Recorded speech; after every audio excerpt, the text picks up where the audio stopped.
This week we are going to be working on letter F, and F makes the sound.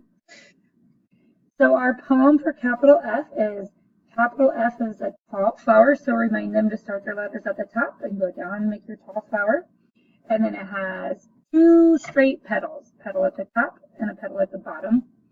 And then for lowercase f, we make a curvy flower with the petal in the middle.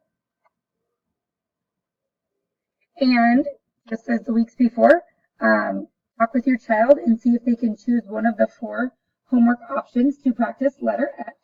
If they have a different activity in mind that they'd like to try, that is great too. Take a picture of your child doing their homework and submit it to me through then they will get to count in their chart for letter F. If your child does more than one practice, that is awesome. Still send me a picture. The way you can do that is you still go into your child's profile.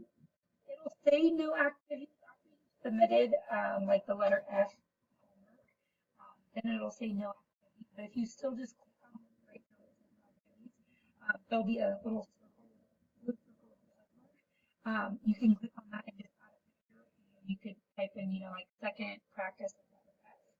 And that'll count as another practice because each time they say 6 practices, they can feed their brains. So some of them are getting close to 6 practices.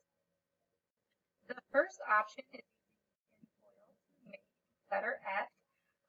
So what they'll do is they'll just rip off the foil and crumble it up, and then they can hook it together to form they can do a hide and seek. There's a couple ways you can do this. You can write letter F on sticky notes and hang it around your house.